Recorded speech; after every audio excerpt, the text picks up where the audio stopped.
प्रिय मित्रों, नमस्कार। आप सभी का हमारे YouTube चैनल पर स्वागत है। मित्रों, जैसा कि आप लोग जानते हैं कि इस समय हम लोग इंडियन ज्योग्राफी यानी भारत का भूगोल पढ़ रहे हैं। उसमें भी हम लोग जो है आज नए चीजों को इस्तेमाल करेंगे। नए का मतलब आज हम लोग ऊर्जा संसाधन, ठीक है, ऊर्जा संसाधन पढ़ेंगे।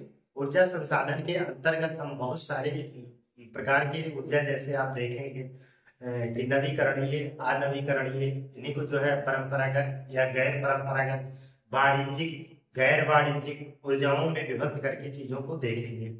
जैसे कोयला, पेट्रोलियम, ठीक है। जैसे इसमें आप देखेंगे कि जल जल जल विद्युत है, पवन ऊर्जा है, सौर ऊर्जा है। तो इन सभी ऊर्जाओं के बारे में हम लोग आज विधिवत जानकारी करेंगे। हालांकि ये चीजें आज नहीं हो पाएंगी, तो हमें जो है 3 से 4 वीडियो इसके लिए बनाना पड़ेगा, और 3 से 4 वीडियो के माध्यम से हम जो है चीजों को आप लोगों को बताएंगे, ठीक है।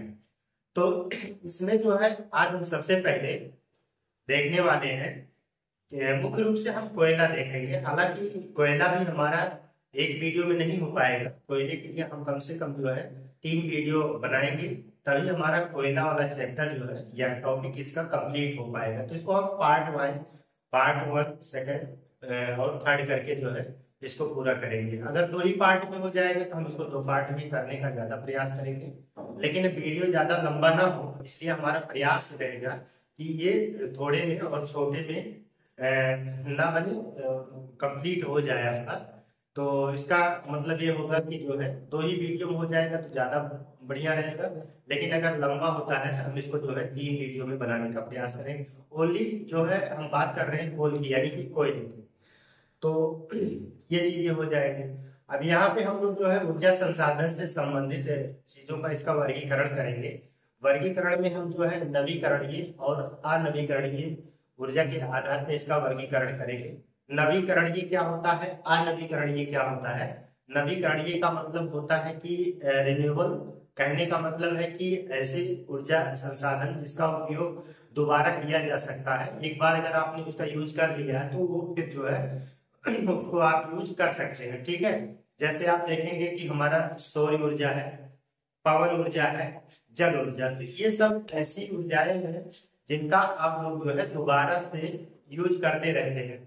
जैसे सौर, एक दिन सूर्य निकला तो अगले सुबह फिर सूर्य निकलेगा, तो फिर आप उसकी ऊर्जा का इस्तेमाल करेंगे। पवन है तो हवा तो लगातार बह रही है ना, तो आप उसका यूज कर सकते हैं। पानी जो है लगातार चल ही रहा है, नदी, नहर, इस समय पानी जो है रोटेट हो रहा है। या समुद्र की लहरें हैं जिसे ज्वारीय कहा जाता है, ये भी जो है रिन्यूएबल के अंतर्गत आ जाएगा, नवीकरणीय ऊर्जा का। लेकिन कुछ अनवीकरणीय ऊर्जा होती है। अनवीकरणीय ऊर्जा के अंतर्गत हम किसको शामिल करेंगे, तो हम वहां जो है आपका जो है कोयला हो गया, पेट्रोलियम हो गया, प्राकृतिक गैस हो गया, तो ये सब जो है हम इस्तेमाल कर लेंगे जो है नवीकरणीय ऊर्जा के अंतर्गत। जैसे परमाणु ऊर्जा हुआ, ये भी है। सेल ऊर्जा हुआ तो ये भी है। ये भी सब जो है अनवीकरणीय के अंतर्गत आएगा। कहने का मतलब है कि अगर हमने इसका एक बार यूज कर लिया, इसको हमने एक बार अगर प्रयोग कर लिया तो दोबारा हम इसको प्रयोग नहीं कर सकते हैं। जैसे एक बार आपने कोयले का प्रयोग कर लिया, कोयले से आपने ताप या प्रकाश ले लिया, तो क्या फिर दोबारा उसी कोयले को जला के ऐसा कर सकते हैं? तो नहीं कर सकते हैं, ठीक है। तो प्रश्न आपसे ये पूछा जा सकता है कि नवीकरणीय क्या है, अनवीकरणीय। तो इसके उदाहरण अभी आपसे पूछ लिया जाए कि बताइए जो पेट्रोलियम है वो नवीकरणीय है कि अनवीकरणीय, तब आपको वहां प्रश्न बनाना पड़ेगा, क्योंकि आप इससे पुनः प्राप्ति नहीं कर सकते। एक बार आपने इसका यूज कर लिया तो दोबारा नहीं कर सकते हैं, तो ये किसमें आ जाएगा, अनवीकरणीय, मतलब इसका नवीनीकरण नहीं किया जा सकता है, इसको फिर से नया नहीं किया जा सकता है। ये चीज क्या कहलाता है, अनवीकरणीय के अंतर्गत आएंगे। तो मुख्य रूप से हम जो है इसमें कोयला से संबंधित चीजों को देखेंगे आज। तो कोयला भी देखेंगे हम, कोयला कितने प्रकार का होता है। तो कोयला वैसे तो 4 प्रकार का होता है, जैसे एंथ्रासाइट, इसके बाद बिटुमिनस है, लिग्नाइट है, टीट, ठीक है। 4 प्रकार का जो है कोयला होता है, जिसमें हम लोग जो है आज 2 ही टाइप के कोयले का यहाँ पे वर्णन कर सकते हैं। तो हम लोग जो है एंथ्रासाइट और बिटुमिनस तक की बात करने की कोशिश करेंगे। तो हम जो है हमारा जो अध्याय है, हमारे अध्याय का नाम होगा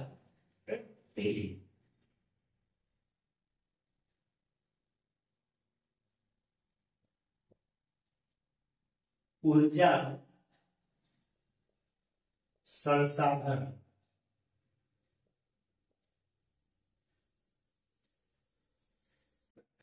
ऊर्जा संसाधन, तो ऊर्जा ही बहुत ही, पहली बात तो ऊर्जा क्या चीज है?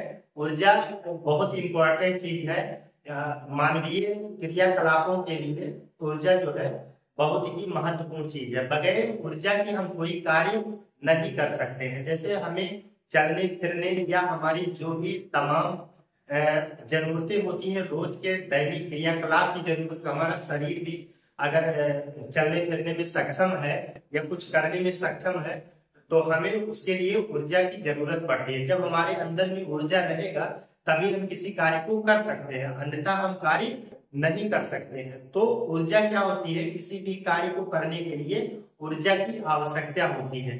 तो इसी तरीके से दैनिक कार्यों में ऊर्जा का बहुत ही महत्व है। जैसे आप देखेंगे कि खाना बनाने में ऊर्जा का महत्व, ऊर्जा लगता है। जैसे आपने लकड़ी जलाया तो लकड़ी से, लकड़ी के जलने से टेम्परेचर होता है, ताप आता है, उससे आपका खाना पकता है। आप देख रहे हैं कि वर्तमान में जो है तमाम गाड़ियां, मोटर गाड़ियां या विद्युत या उद्योग चलाए जा रहे हैं, तो सब में किसका महत्व है? सब में ऊर्जा लगता है। तो ऊर्जा का बहुत ही महत्व है। और ऊर्जा जो है किसी भी देश में जो है व्यक्तियों के जीवन स्तर और आर्थिक सुधार के लिए या आर्थिक की महत्व में बहुत ही महत्वपूर्ण भूमिका निभाता है। तो ऊर्जा का बहुत ज्यादा रोल होता है।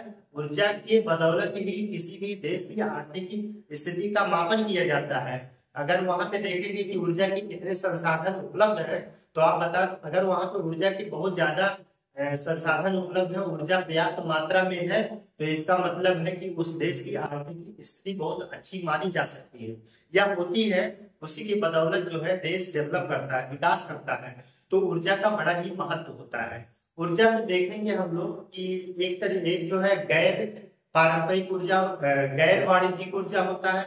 दूसरा जो है वाणिज्यिक ऊर्जा होता है। वाणिज्यिक ऊर्जा का मतलब होता है कि ऐसे संसाधन जिनके उपयोग से हम जो है ऊर्जा प्राप्त कर सकते हैं। जैसे आप देखेंगे उनका व्यापार किया जा सकता है। तो वाणिज्यिक जैसे आपका कोयला आ गया, पेट्रोलियम आ गया, प्राकृतिक गैस आ गया, परमाणु ऊर्जा आ गई, ये सब जो है वाणिज्यिक है, वाणिज्यिक ऊर्जा के संसाधन है। लेकिन अगर देखिए गैर जो है वाणिज्यिक क्या है, तो गैर वाणिज्यिक में आपका जो है लकड़ी है, ठीक है। लकड़ी की ऊर्जा का उतना व्यापार नहीं होता है, तो वो जो है गैर वाणिज्यिक, मतलब उसको आप जो है व्यापार से संबंधित चीजों को इस्तेमाल नहीं कर सकते हैं। आपका उपल हो गया, गोबर गोबर होता है, उसी से उपली बनाया जाता है, ठीक है। अन्य है, इसी तरीके से जो है वो गैर वाणिज्यिक ऊर्जा संसाधन के रूप में शामिल किए जा सकते हैं। तो और देखेंगे आप जो है कुछ इस सब ये वर्गीकरण है, वर्गीकरण के आधार पे, ठीक है। वर्गीकरण इनका किया गया है, तो किस आधार पे किया जा रहा है? वाणिज्यिक है, गैर वाणिज्यिक है, परंपरागत है, गैर परंपरागत है। परंपरागत में देखेंगे कि आप लोग जो है, जो हमारे जीवाश्म ईंधन जिन्हें आप कहते हैं, जीवाश्म ईंधन क्या होता है? जीवाश्मीय ईंधन आप देखेंगे कोयला, पेट्रोलियम, प्राकृतिक गैस, ये सब जीवाश्म ईंधन के अंतर्गत आते हैं। तो जीवाश्म ईंधन जितने भी होते हैं सब परंपरागत ऊर्जा के हैं। जैसे आप कोयले का इस्तेमाल करेंगे तो कोयले का इस्तेमाल आज से थोड़ी ना हो रहा है, कोयले का इस्तेमाल बहुत दिनों से हो रहा है, हमारी परंपरा में है ना। तो इसको हम परंपरागत ऊर्जा संसाधन में शामिल करेंगे। हमारा पेट्रोलियम है तो वो भी अच्छा। गैर परंपरागत जिसको हमने अभी अभी इसको नए नए तरीके से प्राप्त किया है, तो गैर परंपरागत में जैसे परमाणु ऊर्जा हो गया, सोलर एनर्जी है। तो ये सब जो है अभी आपने नई नई तकनीकों का जो है विकास करके जो है इन सभी ऊर्जाओं को जो है इस्तेमाल किए हैं। ये सब जो है आपका गैर परंपरागत, मतलब जो परंपरा में नहीं रही थी वो गैर परंपरा के अंतर्गत आ जाएंगे। तो इस प्रकार से जो है इनका वर्गीकरण हम लोग करेंगे। तो आइए हम लोग सबसे पहले जो है वर्गीकरण को देख लेते हैं यहाँ पे। तो ऊर्जा संसाधन, ऊर्जा संसाधन। वैसे अगर आप देखेंगे ऊर्जा का सबसे बड़ा स्रोत क्या है, ऊर्जा का सबसे बड़ा स्रोत जो है प्रत्यक्ष रूप से आप देखेंगे सूर्य है। सूर्य ही जो है सबसे बड़ा स्रोत है। डायरेक्टली आप देख रहे हैं सूर्य निकलता है, पृथ्वी पर जितने भी जीव जंतु, जितनी भी पारिस्थितिकियां हैं, सब उसी पर क्रियाकलाप अपने निर्भर करती है। जितनी भी मानवीय गतिविधियां हैं सब पृथ्वी पर ही चल रही हैं और सूर्य ही सबसे बड़ा ऊर्जा का स्रोत माना जाता है। सूर्य जो है वो सबसे बड़ा ऊर्जा का स्रोत है। तो यहाँ पर हम जो वर्गीकरण करेंगे, वर्गीकरण में यहाँ जो है नवीकरणीय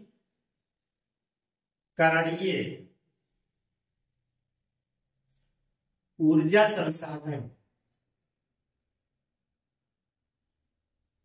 और यहां पर लिख लीजिएगा अनवीकरणीय, अनवीकरणीय ऊर्जा संसाधन। तो नवीकरणीय ऊर्जा संसाधन, ठीक है। तो नवीकरणीय ऊर्जा संसाधन को भी हम कई वर्गों में बांट लेंगे। यहाँ पर जैसे देखिए नवीकरणीय का मतलब रिन्यूएबल हो सके, नया फिर से प्राप्त किया जा सके। तो यहाँ पे सौर ऊर्जा, सौर ऊर्जा, सौर ऊर्जा, पवन ऊर्जा, जल वैद्युत,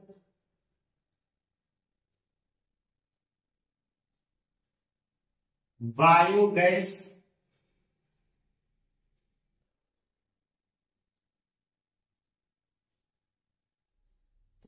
बायोगैस हो गया आपका।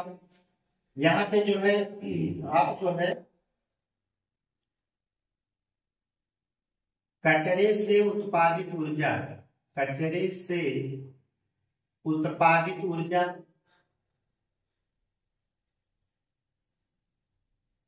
ज्वारीय ऊर्जा,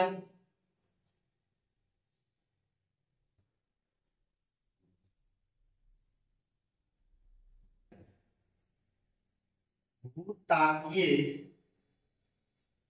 ऊर्जा। तो ये सभी नवीकरणीय ऊर्जा जो है इनको आप लोग जो है नवीकरणीय ऊर्जा की श्रेणी में रखेंगे। सौर ऊर्जा, पवन ऊर्जा, जल वैद्युत ऊर्जा, बायोगैस, कचरे से उत्पादित ऊर्जा, ज्वारीय ऊर्जा, भूतापीय ऊर्जा, इन सभी चीजों को हम एक एक करके अध्ययन करेंगे। घबराने की जरूरत नहीं है, इसमें आप टेंशन मत लीजिए। इसको हम एक एक करके जो है इनका अध्ययन करेंगे। फिर यहाँ पर आप देखेंगे कि अनवीकरणीय है। तो अनवीकरणीय में सबसे पहले जो है आप लोग यहाँ नोट कर सकते हैं, यहाँ पे जो है नोट कर लीजिए आप लोग।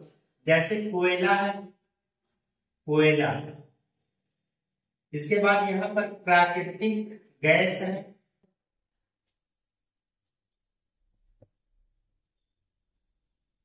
पेट्रोलियम है, पेट्रोलियम, ठीक है। यहाँ पर पेट्रोलियम है तो ये चीज हो गई आपकी अनवीकरणीय ऊर्जा। इसका दूसरा भी पार्ट हालांकि ये भी अनवीकरणीय है, जैसे परमाणु ऊर्जा, परमाणु ऊर्जा, सेल ऊर्जा, सेल ऊर्जा। तो इधर जो है हम इन चीजों का अध्ययन करेंगे। तो इनका जो है क्रम से हम लोग अध्ययन करेंगे। हालांकि सबसे इम्पोर्टेंट, सबसे बड़ा जो है यहाँ पर कोयला है, कोल है। तो कोल का हम लोग अध्ययन करेंगे सबसे पहले। तो हम लोग जो है सबसे पहले कोल से संबंधित चीजों को सीखते हैं और कोल ऊर्जा के बारे में, या कोल से कोयला का क्षेत्र कहाँ है, कोयला के संरक्षण कैसे करना है, कोयले की खदानें कहाँ है, कोयला से संबंधित, कोयला सबसे ज्यादा कहाँ उत्पादित होता है, कोयले का सबसे ज्यादा भंडार कहाँ है, कोयला कैसे बना हुआ है, तो इन सभी चीजों को हम लोग जो है बारी बारी से करके सबसे पहले कोयले के बारे में सीखते हैं। तो इसका जो है आप लोग एक स्क्रीनशॉट ले लेंगे, इसी चीजों को हम लोग जो है एडिट करके सीखेंगे धीरे धीरे। तो सबसे पहले हम लोग कोयला भी सीखेंगे, फिर ये सब पार्ट जो छोटे छोटे हैं इनका हम अध्ययन कर लेंगे। तो इनका जो है आप लोग एक स्क्रीनशॉट ले लीजिएगा, तब हम जो है चालू करते हैं।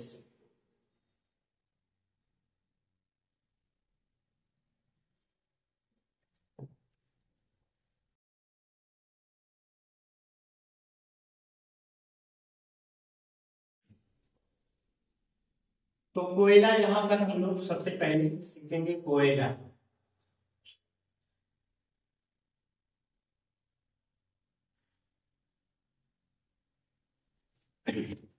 कोयला जो है ये जीवाश्म ईंधन है।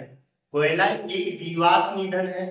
कोयले को ये हाइड्रोकार्बन से निर्मित संस्तर होते हैं, या हाइड्रोकार्बन से निर्मित संस्तर के शैल जैसे होते हैं। ये जीवाश्म ईंधन होते हैं, इसलिए इनको जो है आप ईंधन, जीवाश्म ईंधन या ईंधन भी कह सकते हैं आप इन्हें, ईंधन खनिज भी कहा जाता है। इसलिए इनको जो है ब्लैक सोना, क्योंकि कोयला क्या होता है, काला होता है, इसलिए इसे जो है ब्लैक सोना भी कहा जाता है। क्या कहा जाएगा, ब्लैक सोना नहीं, सॉरी ब्लैक सोना नहीं, ब्लैक हीरा कहा जाता है। इनको ब्लैक डायमंड भी कहा जाता है, बहुत काले होते हैं। जब हीरा वाला चीज हमने पढ़ा रखा था, पढ़ाए थे आप लोगों को, तो उसमें हमने बताया था कि जो है यहाँ पे कोयले में हीरा मिलता है। ठीक है, ये क्या होता है कि आप देखें कोयले का निर्माण कैसे हुआ है। तो कोयले का निर्माण जो है बहुत वर्षों पहले, लगभग आप मान के चलिए 250 मिलियन वर्ष पहले जो है बताया जाता है कि एक बार बहुत एक आंधी तूफान आया, इससे जो है जितने भी पृथ्वी पर पेड़ पौधे थे वो सब नीचे दब गए। उनके ऊपर जो है तमाम परतें जो है, मिट्टी की परतें, शैलों की परतें धीरे धीरे जमा होते चली गई, और नीचे जब ऊपर दबी तो नीचे क्या हुआ, पृथ्वी के नीचे जब वो लोग दब गए, पेड़ पौधे जानवर, ठीक है, सब दब गए, तो धीरे धीरे नीचे दाब भी बढ़ेगा। जब दबते चले जाएंगे दाब भी बढ़ेगा और ताप भी बढ़ेगा। तो हाई हाई प्रेशर और हाई टेम्परेचर, उच्च दाब और उच्च ताप की वजह से जो है इस कोयले का जो वहां नीचे जो लकड़ियां या जानवर वो सब दबे थे, उनके अवशेषों से ही कोयले का निर्माण हुआ है। तो आज हम देखिए उसको खुदाई करके जो है कोयले को निकाल रहे हैं। और कोयला जो है ये जलता है, जलने में जो है सहायक होता है। आप देखेंगे ये काले कलर का होता है, काले रंग का होता है। तो ये जो है इसके दहन से हमें क्या मिलता है, ताप भी मिलता है और हमको ऊष्मा भी मिलती है और प्रकाश भी होता है। तो इससे जो है आप बड़े पैमाने पे देखेंगे कि विद्युत का उत्पादन किया जा रहा है। विद्युत का उत्पादन इससे किया जा रहा है। इसी कोयले से जो है कोकिंग गैस बनाया जा रहा है, कोक बनाया जाता है, जिसका इस्तेमाल जो है आप देखेंगे इस्पात उद्योग में बड़े पैमाने पर किया जाता है। तो इस जगह इस तरीके से जो है कोयले का बहुत ही महत्व है। तो आइए हम इसी सब महत्व को जो है यहाँ पर पॉइंट वाइज नोट करें। भारत में अगर कोयले की बात, सबसे पहले कहाँ से कोयला निकाला गया था, तो आप देखेंगे ब्रिटिश काल था। तो ब्रिटिश काल मतलब 1744 में जो है अंग्रेजों के समय में सबसे पहले पश्चिम बंगाल के रानीगंज में जो है कोयले का उत्खनन कराया गया था, वहीं से सबसे पहले कोयला निकाला गया। इसके बाद धीरे धीरे जो है बढ़ते बढ़ते पूरे भारत में कोयले का क्षेत्र पता लगाया गया। आप देखेंगे गोंडवाना क्षेत्र जो है, गोंडवाना लैंड जो है, वहाँ जैसे ये दामोदर घाटी वाला क्षेत्र, झारखंड, उड़ीसा, इन सभी क्षेत्रों में जो कोयला के विशाल भंडार पाए गए। इसके बाद उसी में देखेंगे कोयले के टाइप में हम लोग चर्चा करेंगे। जैसे कि आप लोग देखे थे कि हमने 4 प्रकार की कोयला बताए थे आपको, एंथ्रासाइट, बिटुमिनस, लिग्नाइट और पीट टाइप का कोयला। तो सबसे उत्तम किस्म का कोयला जो है एंथ्रासाइट माना जाता है। हालांकि एंथ्रासाइट कोयला जो है वो भारत में बहुत कम मात्रा में पाया जाता है, फिर भी आप देखेंगे कि जम्मू कश्मीर के क्षेत्र रिहायशी जिले में जो है इस प्रकार का कोयला पाया जाता है। बिटुमिनस कोयले का भारत में बहुतायत मात्रा में मिलता है और बिटुमिनस कोयला ही किसी भी उद्योग के लिए जो है बहुत ही महत्वपूर्ण कोयला माना जाता है। ठीक, तो यही सब हम लोग इसमें चर्चा करेंगे। हालांकि आज हमारा प्रयास होगा हम एंथ्रासाइट और बिटुमिनस तक चीजों को पूरा कर दें। इसके बाद जो है हम लोग अगले वाली वीडियो में जो है अपना लिग्नाइट और पीट वाले कोयले की चर्चा कर लेंगे। तो हम लोग पहले कोयले की यहाँ बात करते हैं कि कोयला जो होता है यह हाइड्रोकार्बन से निर्मित संयंत्र का एक सेल होता है। यह हाइड्रोकार्बन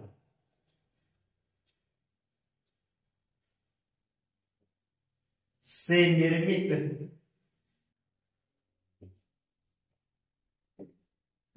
संस्तरीय संस्तरित ऐसा लिख लीजिए सेल है।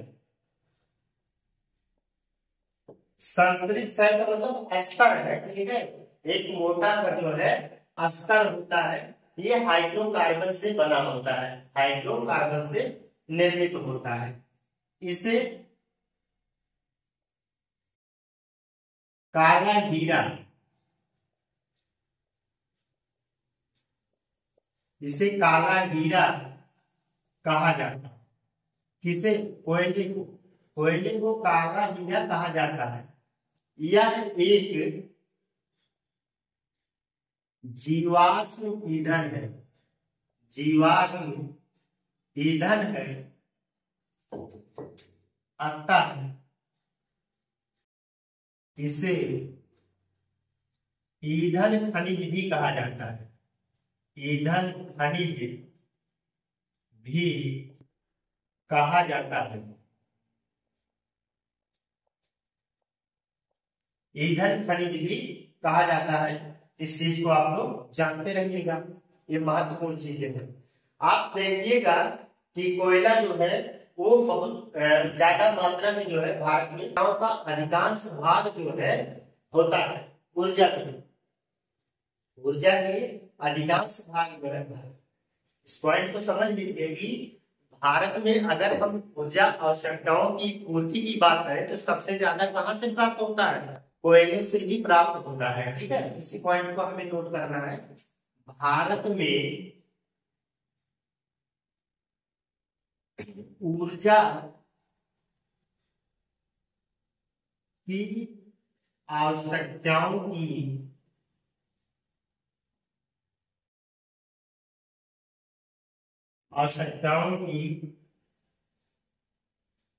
सर्वाधिक, या ऐसा लिख लीजिए अधिकांश, अधिकांश लिख लीजिएगा यहाँ, अधिकांश आपूर्ति कोयले पर निर्भर है, निर्भर है। तो इसी का मतलब समझ पा रहे हैं, कहने का मतलब है कि हमारे देश में, हमारे देश में यानी कि भारत में जितनी भी ऊर्जा है उस ऊर्जा का अधिकांश भाग किससे पूर्ति किया जाता है? कोयले से पूर्ति किया जाता है। इस चीज का मतलब यही होगा। ठीक है, तो इसका उपयोग क्या क्या होता है, इसको उपयोग को नोट कर लीजिए। कोयले का उपयोग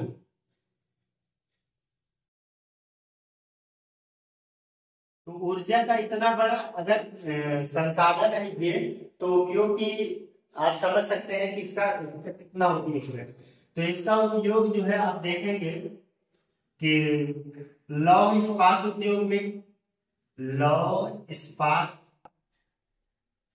उद्योग में, विद्युत उद्योग में, विद्युत उद्योग में, घरेलू कार्यों में, घरेलू कार्यों में,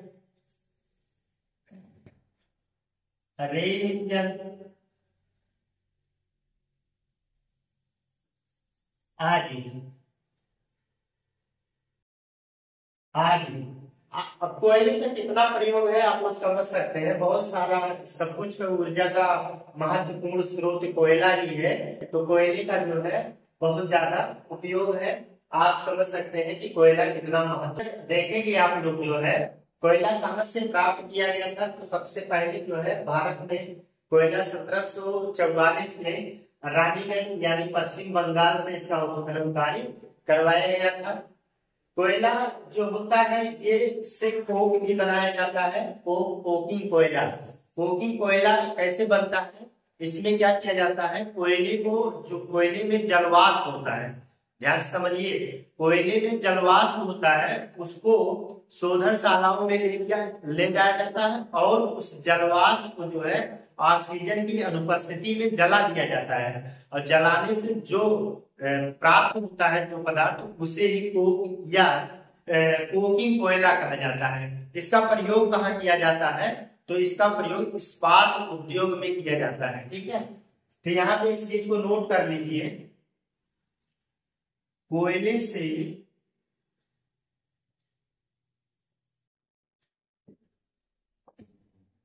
कोकिंग कोल, कोकिंग कोल, इसी को कोक कहा जाता है। कोक प्राप्त होता है जिसका उपयोग इस्पात उद्योग में होता है। इस्पात उद्योग में होता है। इस्पात उद्योग में इसका प्रगलन के रूप में, ठीक है, प्रगलन के रूप में इसका उपयोग होता है। तो कोकिंग कोल क्या होता है, कोकिंग कोल यहां समझना जरूरी है। कोयले को ऑक्सीजन की अनुपस्थिति में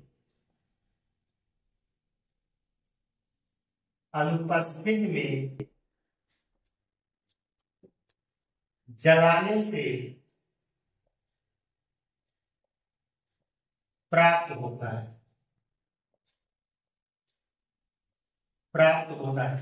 कोकिंग कोल या कोक जो है, अगर कोई कोयला है तो उसको ऑक्सीजन की उपस्थिति में जला देंगे तो आपको कोक या कोकिंग कोल प्राप्त हो जाएगा। और कोकिंग कोल का उपयोग क्या होता है, ये जो है इस्पात उद्योग में जो है प्रगलन के रूप में इसका इस्तेमाल किया जाता है। ये चीजें आप लोग समझ गए हैं। अब इसमें हम लोग जो है कोयला सबसे पहले कहाँ खोजा गया था, इसका उत्खनन कार्य कहाँ करवाया गया था, भारत में नोट कर लीजिए, भारत में कोयला का उत्खनन 1744 में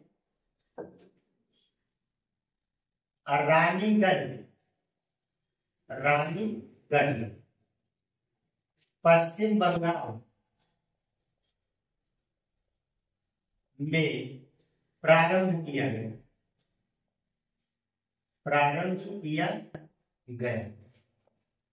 तो रानीगंज जो है यहीं से इसको प्रारंभ किया गया था 1744 में। यहाँ पे उत्खनन, तो हमने बताया था उत्खनन, ठीक है, उत्खनन का मतलब बहुत ज्यादा गहराई में नहीं खोदना, क्षैतिजीय खुदाई के अंतर्गत उत्खनन कहलाता है। तो यहाँ पर इस चीज को हम लोग देखे थे। इस चीज को आप लोग जो है, अब इतना जो है इसका एक स्क्रीनशॉट ले लीजिए। इसके बाद हम लोग कोयले के प्रकार के हम लोग चर्चा करेंगे। कोयले के प्रकार, इसका एक स्क्रीनशॉट ले लीजिए आप लोग।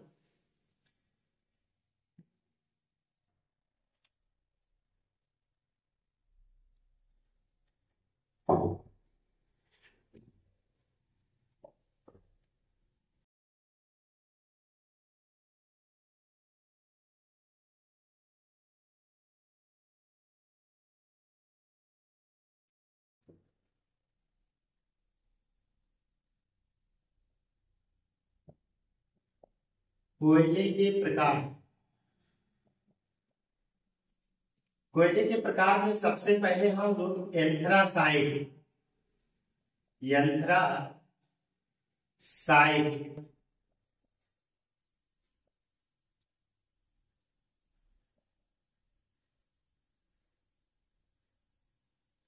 एंथ्रासाइट कोयले पर चर्चा करते हैं। एंथ्रासाइट कोयला है क्या? एंथ्रासाइट कोयला जितने भी कोयले की प्रकार है सबसे उत्तम किस्म का कोयला है। यानी कि जितने भी आपके 4 प्रकार हमने बताए थे कि एंथ्रासाइट जो है 4 प्रकार, कोयला कितना प्रकार का? 4 प्रकार का। एंथ्रासाइट, बिटुमिनस, लिग्नाइट और पीट, 4 प्रकार से कोयला होता है। तो एंथ्रासाइट वाला कोयला जो है या इस टाइप वाला जो कोयला है वो सर्वोत्तम किस्म का कोयला है।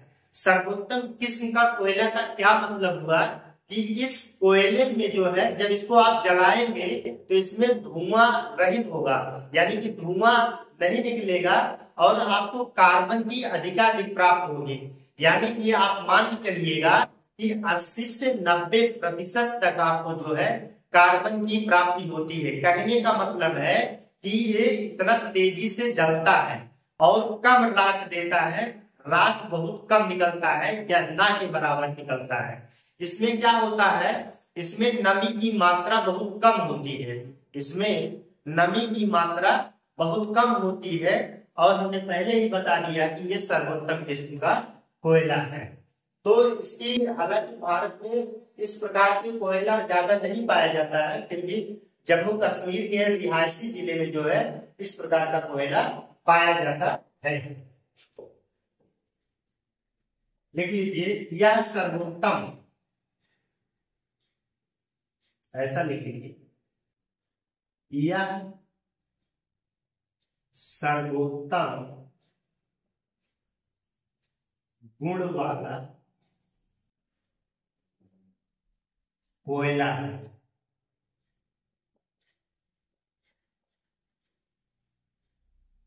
यह धुआं रहित है, यह धुआं रहित होता है। धुआं रहित का मतलब इसमें धुआं नहीं निकलता है। इसमें 80 से 90% कार्बन होता है। कार्बन होता है। कार्बन का मतलब है कि इसका इतना पार्ट जल जाता है। ठीक है, जलने की वाली बात है कि 80 से 90% या 95% तक जो है ये जल जाता है। इसमें नमी की मात्रा कम होती है। इसमें नमी की मात्रा कम होती है, कम होती है। जो है गोंडवाना और टर्शियरी क्रम के शहरों में पाया जाता है। इस पॉइंट को भी यहाँ पे नोट कर लीजिएगा। यह गोंडवाना, यह गोंडवाना तथा टर्शियरी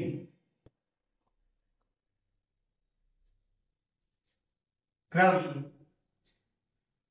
की शैलों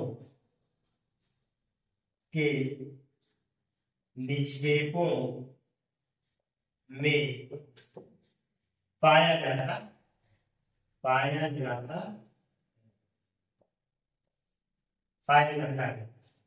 तो यहाँ पे जो है हम लोग इसकी चर्चा अलग से करेंगे कि कोयला के क्षेत्र कहाँ कहाँ है, तो इस टाइप की कोयला कहाँ पाए जाते हैं। हालांकि आप लोग चाहे नोट कर सकते हैं कि ये जो है जम्मू कश्मीर के रिहायशी क्षेत्र में इस प्रकार का कोयला मिलता है। कहने का मतलब है कि इस प्रकार का कोयला जो है भारत में बहुत कम मात्रा में मिलता है। ठीक है, तो ये ज्यादा नहीं पाया जाता है। हालांकि ये जो है इसको हम अलग से चीजों को नोट कराएंगे। तो ये जो है एंथ्रासाइट की इतनी विशेषताएं हैं, इसको आप लोग जो है इसका एक स्क्रीनशॉट ले लीजिए। इसके बाद हम बिटुमिनस कोयले पर चर्चा करते हैं जो हमारा सेकंड टाइप वाला होगा। इसको आप लोग जो है एक स्क्रीनशॉट ले लीजिए, हम इसे मिटा देंगे फिर।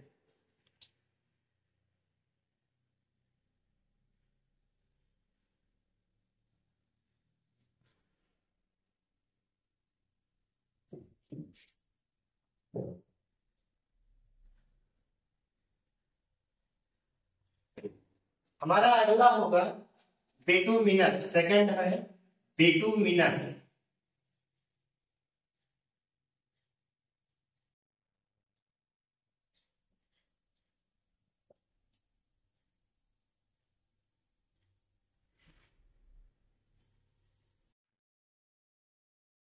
बिटुमिनस कोयला। बिटुमिनस जो है आप देखेंगे कि यही कोयला जो है बहुतायत मात्रा में भारत में पाया जाता है। भारत में इसका जितने भी कोयला है उसमें 80% क्षेत्र जो है बिटुमिनस का है। कितने का क्षेत्र है? 80% जो है इसी का है।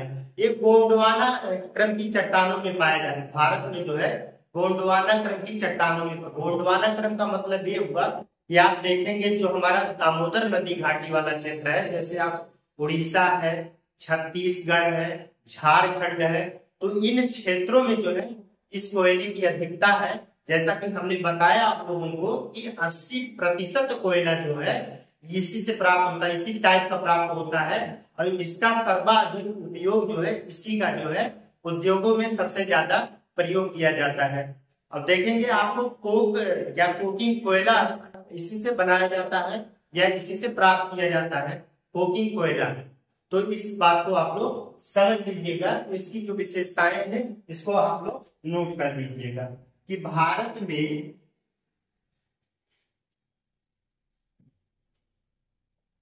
भारत में इससे सर्वाधिक 80% कोयला प्राप्त होता है। कहने का मतलब है कि जितने कोयला मिलते हैं, जितने भी कोयला मिलते हैं 80% कोयला किससे प्राप्त होता है? बिटुमिनस टाइप वाला। बिटुमिनस टाइप वाला ही कोयला प्राप्त होता है। या गोंडवाना क्रम की चट्टानों में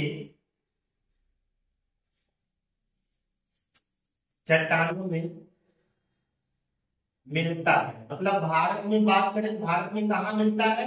तो आप देख लीजिए भारत में जो है गोंडवाना क्रम की चट्टानों में मिलता है, और इसी कोयले का अधिकतर उपयोग उद्योगों में किया जाता है। इसी प्रकार के कोयले का उपयोग अधिकतर उद्योगों में किया जाता है।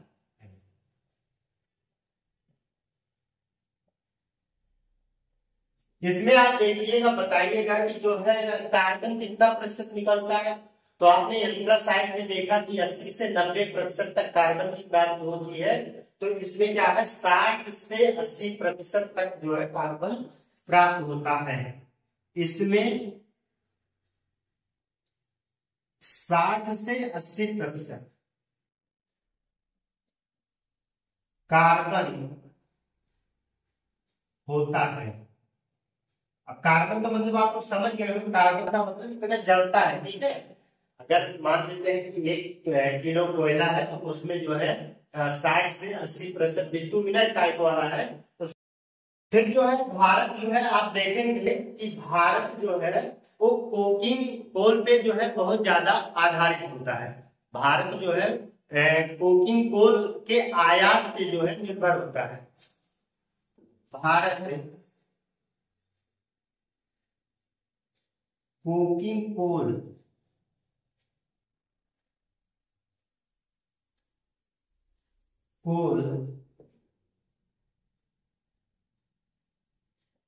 के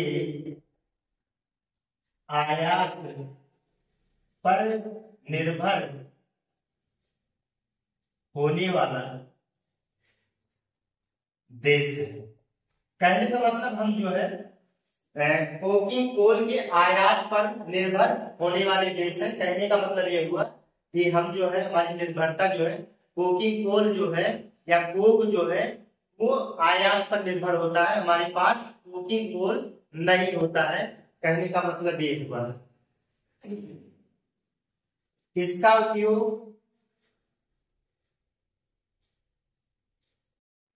और कोकिंग कोल